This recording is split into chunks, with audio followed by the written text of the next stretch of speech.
Assalamualaikum warahmatullahi wabarakatuh. Perkenalkan, nama saya Muhammad Iqbal Maulana, NIM 1205011113093. Saya berasal dari Prodi Teknik Informatika kelas 3G UIN Sultan Syarif Qasim, Riau.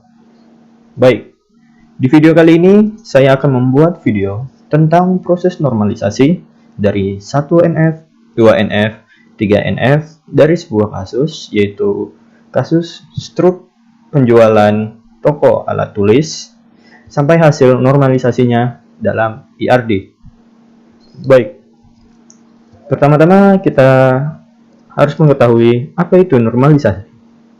Normalisasi adalah proses pengelompokan atribut data yang membentuk entitas sederhana, non-enduran, fleksibel, dan mudah beradaptasi, sehingga database yang dibuat memiliki kualitas yang baik.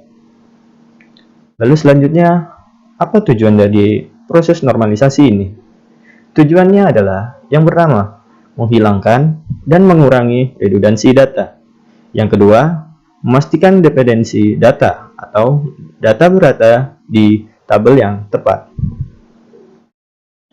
Tidak semua database dapat dilakukan normalisasi. Database yang dapat dinormalisasi adalah database yang bertipe relational model. Baik, selanjutnya kita akan masuk ke contohnya. Di sini saya menggunakan data struk penjualan toko alat tulis. Ini adalah bentuk data yang belum dinormalisasi. Selanjutnya, data ini akan kita normalisasikan ke dalam 1NF.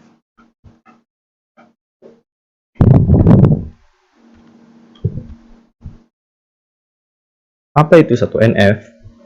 1NF adalah suatu tabel, dikatakan 1NF jika dan hanya jika setiap atribut dari data tersebut hanya memiliki nilai tunggal dalam satu baris. Jadi, tabel yang belum kita normalisasikan perlu kita ubah ke dalam 1NF.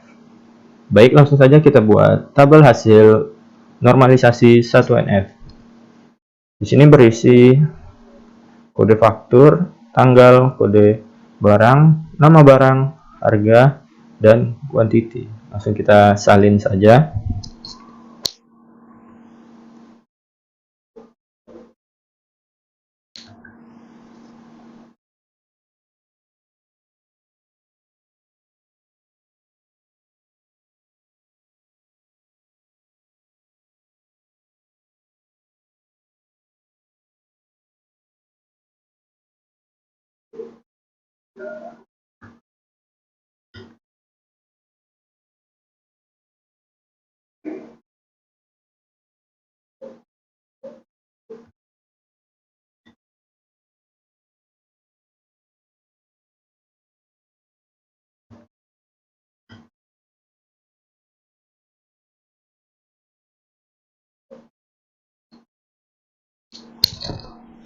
Baik, ini adalah hasil dari normalisasi 1NF.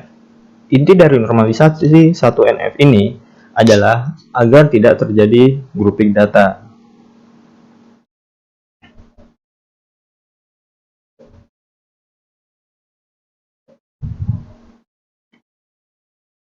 Selanjutnya kita masuk ke normalisasi 2NF.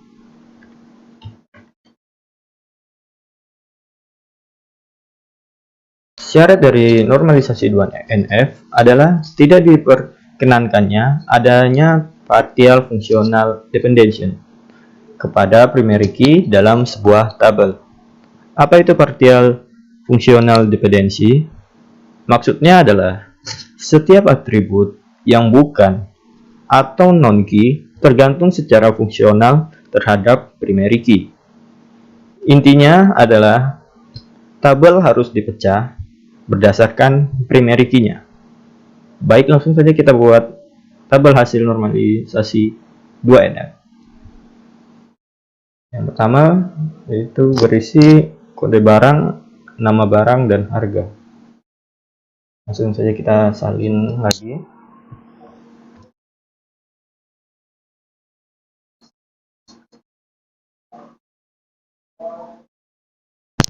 Selanjutnya berisi kode faktur, tanggal, kode barang, dan quantity.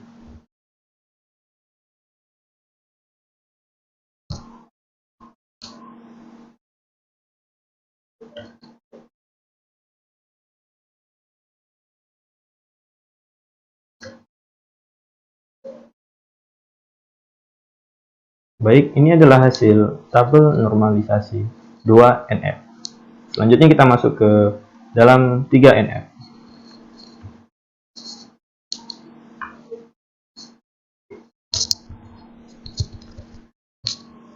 Pada 3NF, tidak diperkenankan adanya partial transitive dependency dalam sebuah tabel. Apa itu partial transitive dependency? Partial transitive dependency biasanya terjadi pada tabel hasil relasi atau kondisi di mana terdapat tiga atribut, yaitu A, B, C, yang mana atribut A menuju B, lalu B menuju C. Maka C dikatakan partial transitive dependency terhadap A melalui B. Intinya, pada normalisasi 3NF ini, jika terdapat suatu atribut yang tidak bergantung pada primary key, tapi bergantung pada field yang lain, maka atribut-atribut tersebut perlu dipisahkan ke dalam tabel yang baru.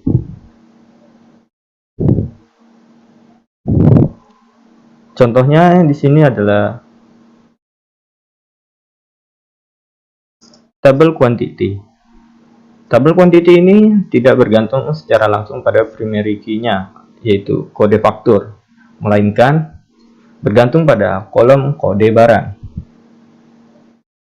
Jadi, setelah kita normalisasikan, akan menghasilkan tabel sebagai berikut. Yang pertama adalah tabel barang yang berisi kode barang, nama barang, dan harga. Langsung kita salin.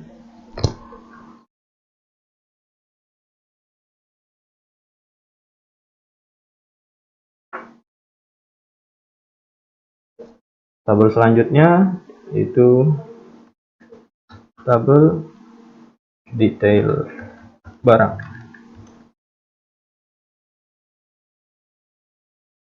yang berisi kode faktur, kode barang, quantity, dan harga.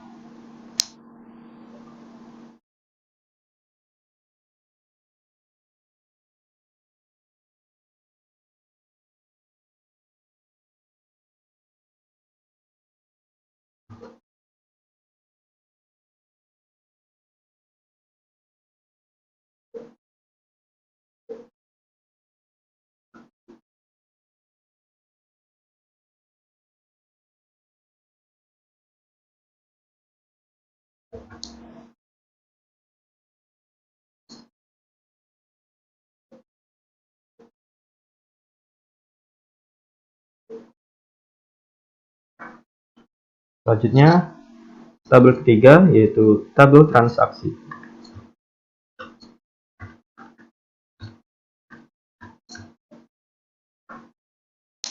Tabel ini berisi kode faktur dan tanggal.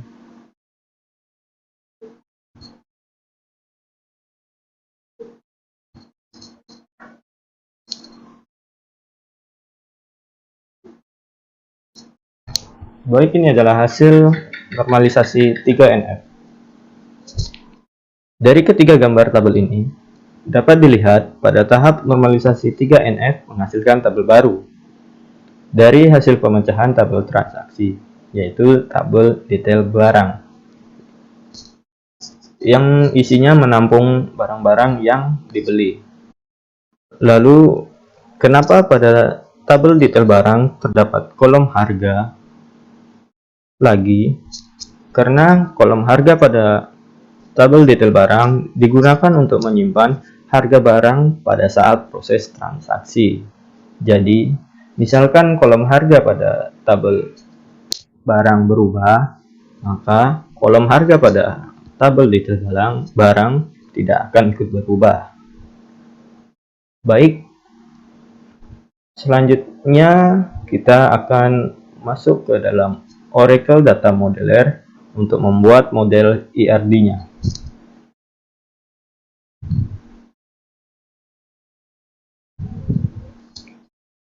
Pertama kita buat entitas baru, yaitu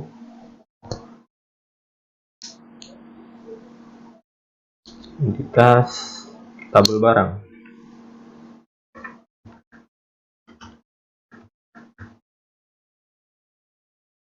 Lalu atributnya yang pertama adalah kode barang.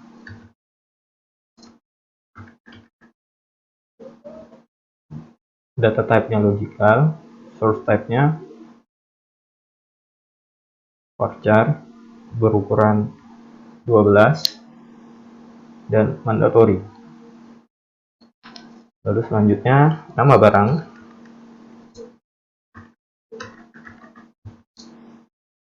data type-nya logical, source type-nya adalah varchar berukuran 12, mandatory. Lalu yang terakhir adalah harga. Data type-nya logical, source type-nya adalah varchar juga, berukuran 12 dan mandatory. Oke. Selanjutnya kita buat entitas lagi, yaitu entitas dari tabel detail barang.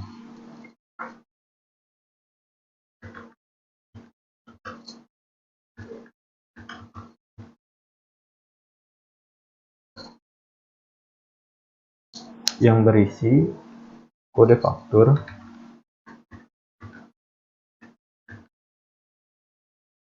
data type-nya adalah logical, source type-nya adalah varchar berukuran 12, mandatory. Selanjutnya kode barang,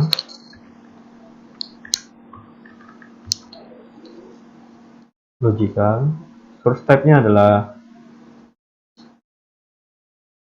varchar berukuran 12, mandatory. Kita tambah lagi, yang terakhir adalah quantity.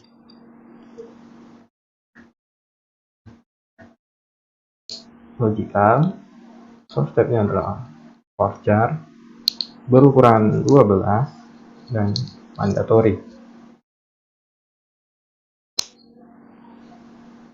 Lalu yang terakhir yaitu harga.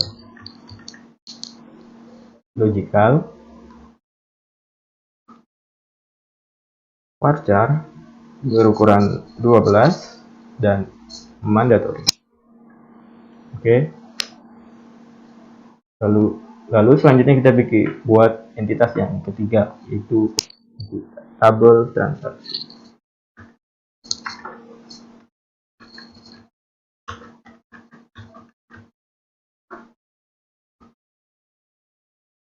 Kita tambah atributnya, yaitu kode faktur,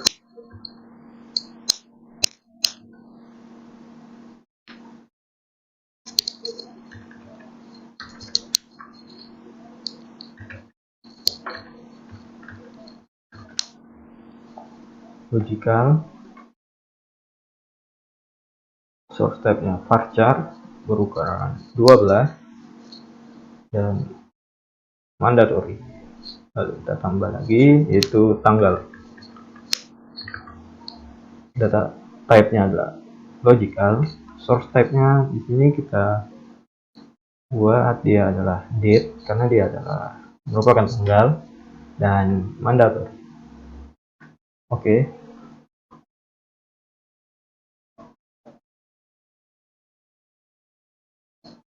Selanjutnya, sekarang ini sudah jadi entitas dari hasil normalisasi 3NF. Selanjutnya kita buat relasi, yaitu di sini saya menggunakan relasi one to one dari tabel barang ke tabel detail barang. Lalu shortcut opsionalnya kita checklist dan oke. Lalu selanjutnya kita buat juga dari relasi one to one dari tabel detail barang ke tabel transaksi. Target opsionalnya kita checklist dan oke. Baik, di sini sudah selesai kita membuat model awalnya. Selanjutnya kita akan membuatnya ke dalam physical model. Caranya yaitu kita klik pada bagian ini, yaitu Engineer to Relational Model. Kita kecilin terlebih dahulu. Nah, di sini kita pilih Engineer. Nah, maka physical modelnya sudah jadi. Sekian video dari saya, kurang dan lebihnya saya mohon maaf. Assalamualaikum warahmatullahi wabarakatuh.